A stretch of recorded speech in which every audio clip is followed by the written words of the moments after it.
പ്രതികളുടെ ജാമ്യാപേക്ഷയിൽ നാളെയാണ് കൽപ്പറ്റ കോടതി വിധി പറയുക. 6 പ്രതികളാണ് മുൻകൂർ ജാമ്യാപേക്ഷ നൽകിയിരിക്കുന്നത്. സുർജിത്ത് അയ്യപ്പത്ത് നൽകും വയനാട്ടിൽ നിന്ന് അതിന്റെ വിശദാംശങ്ങൾ. സുർജിത്ത്, പ്രതികൾ ജാമ്യാപേക്ഷ നൽകിയിട്ടുണ്ട്. അതിൽ ഉയർത്തുന്ന പ്രധാനപ്പെട്ട വാദങ്ങൾ എന്താണ്? മുൻകൂർ ജാമ്യാപേക്ഷയുടെ വാദം പൂർത്തിയായി. നാളെയാണ് ഈ കേസുമായി ബന്ധപ്പെട്ട വിധി പറയുക. 6 പ്രതികളാണ് ഈ കേസിലുള്ളത്. അതായത് മരമുറി നടത്തിയവർ വയനാട്, കോഴിക്കോട് സ്വദേശികളാണ്.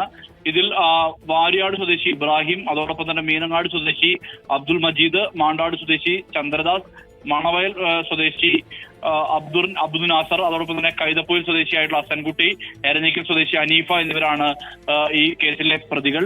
ഇതിൽ വനംവകുപ്പ് മുൻകൂർ ജാമ്യാപേക്ഷയെ എതിർപ്പ് പ്രകടിപ്പിച്ചിട്ടുണ്ട്. എന്തായാലും ഇതുമായി ബന്ധപ്പെട്ട വിധി നാളെ കൽപ്പറ്റ കോടതിയിൽ നിന്ന് ഉണ്ടാകും. വനംവകുപ്പിന്റെ തന്നെ അന്വേഷണം തുടരുകയാണ്.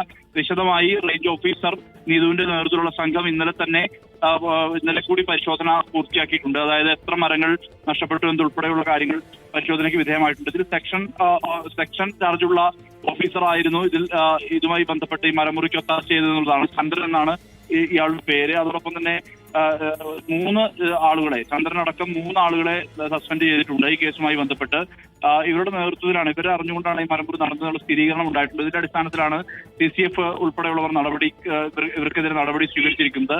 അന്വേഷണം പൂർത്തിയായിട്ടുണ്ട്. എന്തായാലും ഇതുമായി ബന്ധപ്പെട്ട തുടർ നടപടികൾ ഈ നാളത്തെ ഈ ജാമ്യത്തിന്റെ അടിസ്ഥാനത്തിൽ, ജാമ്യാപേക്ഷ പരിഗണിക്കുന്നതിന്റെ അടിസ്ഥാനത്തിൽ ഏത് തരത്തിലുള്ള നിലപാടാണ് കോടതി എടുക്കുക എന്ന് അറിഞ്ഞ ശേഷമാകും മറ്റു നടപടികളിലേക്ക് കടക്കുക.